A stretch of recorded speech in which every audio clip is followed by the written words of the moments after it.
But Will Hobbs was against Dante Martin, and this was bittersweet, Brian. Oh, Powerhouse Hobbs against Dante Martin, because we've been wanting to see Powerhouse Hobbs wrestle. We'd like to see him wrestle more often so that he can get over and be a star.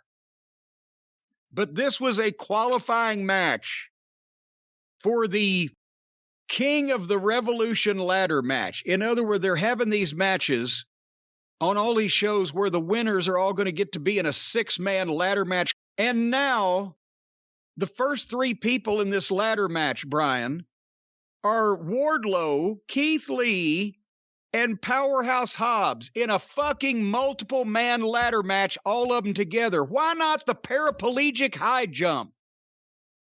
Why not put these guys in the single most derogatory kind of match to accentuate their weaknesses and negate their strengths than to have the biggest, strongest, fucking most impressive-looking grown men in the company all trying to climb a fucking ladder? That's why I thought Dante Martin was going to win, which I was kind of upset about. Even though I like Dante Martin, I'm like, man, Powerhouse Hobbs does not need to lose again.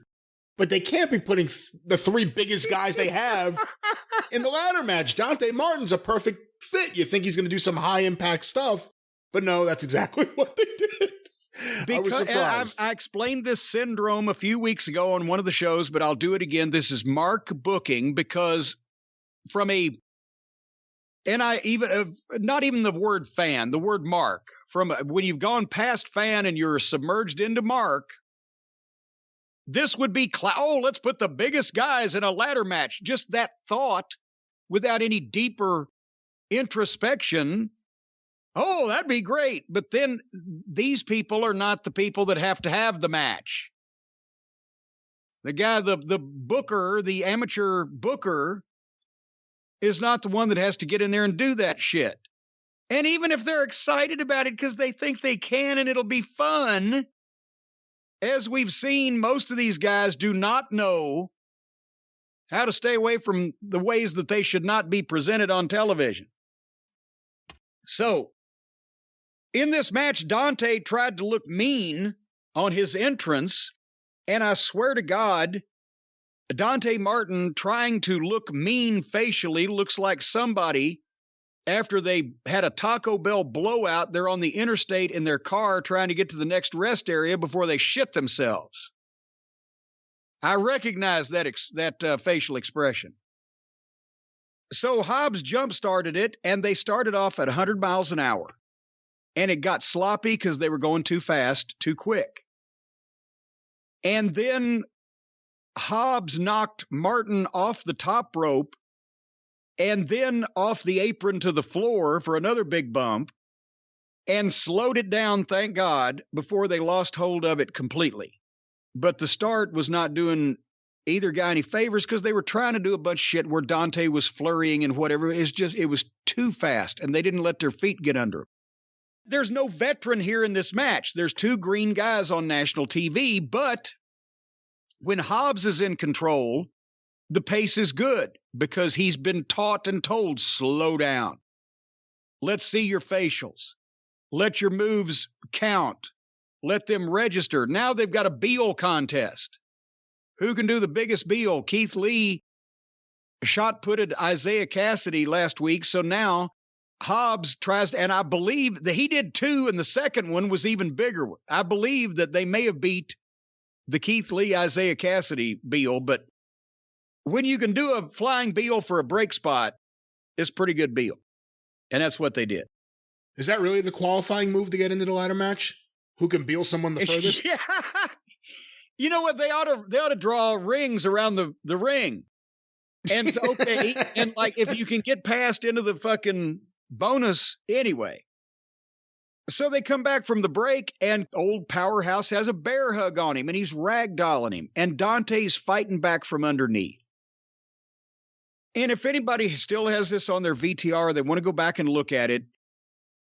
Here's the thing. Dante is green, and he has an amazing athletic gift in terms of his, not only his balance and agility, but his extraordinary leaping ability. He gets more height. He's a jumper, no doubt about it.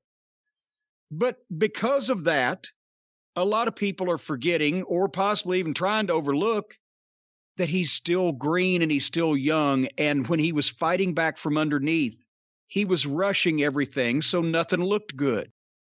At one point, he was trying to flurry with Hobbs, and did you see like the kick, a couple of punches, the strikes are not looking good, and then the uppercut forearm that's more like a, wow, I missed type of thing. He's trying to follow through with it, but it didn't look like there was any impact.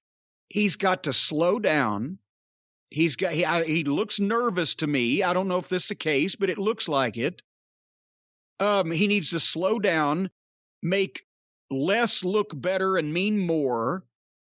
Stop doing the stuff that he can't do well. That again, that uppercut forearm, if you look at the one he did right before he ran and hit the ropes, there was no impact. It was all swoosh and follow through and no actual, they're trying to make him look pretty without actually getting the fucking meat of the matter down. But then Hobbs would take it back. So when Hobbs was in control, it was fine. Hobbs has the facials. Hobbs has the attitude. Hobbs looks like he's more relaxed now. Hobbs is ready to go. Dante Martin is not. It's not saying he's not ever going to be. He's got a lot of potential and an amazing athletic gift you can't teach. And he is young. And he's young.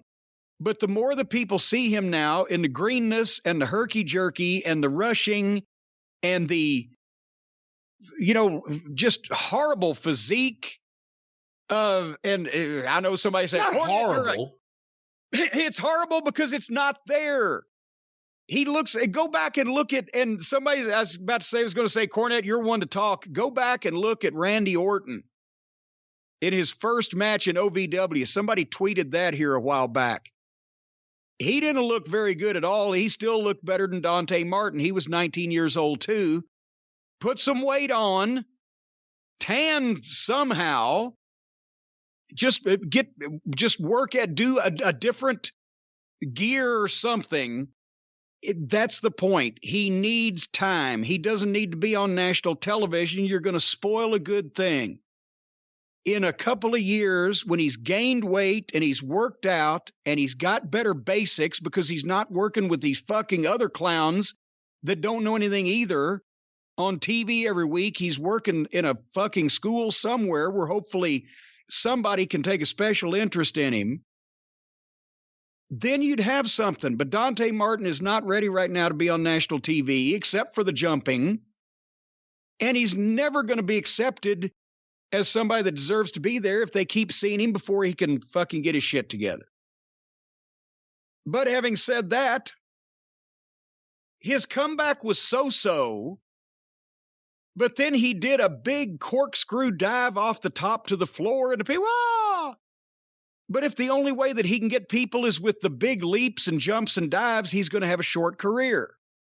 Case in point, he didn't know how to fire up from underneath. He can't fucking strike and kick to save his life, but he hit a missile drop kick off the top rope where he had to be. At one point, his head was 20 feet off the mat. And he drop kicked Hobbs and took a flat back bump off of that. The drop kick wasn't anything. I'd have taken the drop kick, but I wouldn't have wanted to take the goddamn flat back bump after I gave it. He jumped off the top rope, went 20 feet in the air and took a flat back bump. And that was just a high spot for a 2 count. A missile drop kick where the guy goes 20 feet in the air, if you milked that all match long and finally hit it and it was a finish, it would tear the house down. But he just used it here, like, I'll get a 2 count, and then we're going to the finish, where Dante hit 6 in a row, horrible forearms.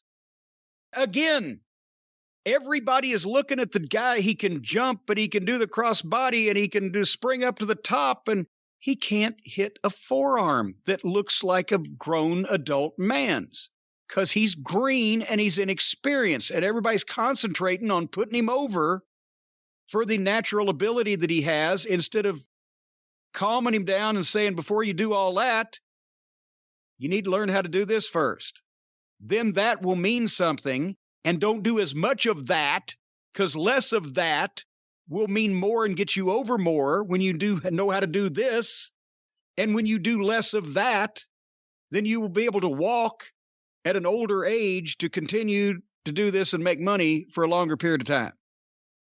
Does that make sense? I think so. I was a little uncomfortable with the missile dropkick spot off the rope just because of just landing on your... Just the landing of that is a hard... I mean, that was one of the things that hurt Bryan Danielson for a long time. And he's still doing it, actually, too, now that I think about it. Well, but he ain't doing it from that high in the air. No. And then, again, just out of nowhere, Martin hit those 6 rotten forearms, and Hobbs, it just looked like Hobbs said, fuck it, let's do it. Boom. A great spine buster, completely out of nowhere and apropos of nothing. Boom, 1, 2, 3. So the heel beats the babyface flat again. And again, I don't have a problem. Hobbs shouldn't have to cheat at this stage of his life to beat Dante Martin at this stage of his life. Couldn't you build to it? Just, okay, you've done all your shit. Now I'm just going to grab you and hit my finish. Boom. There you go. I mean, it used to, the finish, when the 1, 2, 3 finally came in most matches, anything but just a flat out squash, you're like, wow, I didn't expect that right there. But now it's like, wow, I didn't expect that all of a sudden. It's just flat. So in this latter match, we're going to get to finally see Keith Lee interact with Wardlow and Keith Lee interact with Powerhouse Hobbs. Finally. Who else are we missing? What other big guy needs to be in this match? The Bear team, the Bear Bronson and Bear Friend, or whatever they are. Bear Friend. I don't remember what they are. They're barely there. That's the thing. Finally get to see. Keith Lee's been there for a week and a half. Hobbs has been there for a while, but we haven't seen enough of him on television. Wardlow's been there forever, but the last thing you want to do is interact Wardlow with Keith Lee and Powerhouse Hobbs, because then that negates Wardlow's main strength at this point, which is he's big. I don't know. Maybe we can bring back the McGuire twins and put they could be the lad, and then Happy Humphrey with his manager Harley Race with a garden hose. Boy, the older fans are just dying laughing over this show today. But anyway, Willie Hobbs is ready to go, and Dante Martin is a talented long-term project that is unfortunately being asked to get experience on live national television. No fault of his own. No, it's not his fault. It's mismanagement. Can you imagine if they kept that guy somewhere? I don't know what the Nightmare Factory is doing these days. In the old days, it had been OVW. He would have been at a church gym on Tuesday, and he'd have been at the, fucking amusement park every other Friday. And in front of a few hundred people, he would be able to practice and modify and be critiqued and instructed. And he'd get the basics, because I'd love to blurt out 15 wrestling schools right now that I think he could get good instruction at, but I don't know any. So I don't know what they're teaching anymore. And obviously there's one associated directly with AEW, which is QT Marshall's gym. Oh, well, that's the Nightmare Factory, right? Right.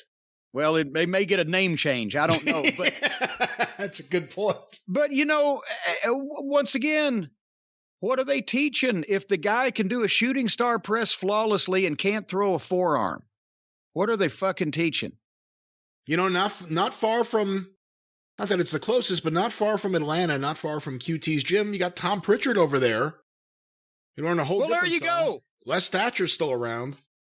Well, Les is not teaching an ongoing program right now, but Les... but if you go to Tom's gym, you know what? Les is the kind of guy that could drop by. And he drops by. Yeah. And that's the JPWA, the Jacobs Pritchard Wrestling Academy. Well, as a matter of fact, I've talked to Tom, just to bullshit with Tom over the last several months. He'll say, boy, you ought to see the look on the guy's face when they come in and they want to learn imagine you went to basketball camp to train with a famous basketball professional for a career in basketball, and all the students, they want to know how to learn the three-point shot and how to dunk, but they hate dribbling, and goddamn that ball passing is just, well, why are we learning this? A lot of guys want to go to wrestling school these days. Well, can't we do the moves we see on television? Yeah, you can do the moves in the Olympics you see on television too, but not after you figure out how to get on the court. That's one of the guys I'd go after if I was AEW. I hate to say it, not to tear down that wrestling school, but I'd go after a Tom Pritchard. I want you to just work with our young wrestlers nonstop. Of course you would, since not only was Tom the head trainer for WWE developmental for so long and had accolades from all the talent and has been one of the best and most accomplished trainers of the last 20 years and worked with everybody in the world, but he's going to be honest and say, no, this fucking guy has no business at all doing a 780-degree splash off the top rope because he can't grab a headlock. And they don't like to hear that. So that's yeah, it sounds like he's out of touch.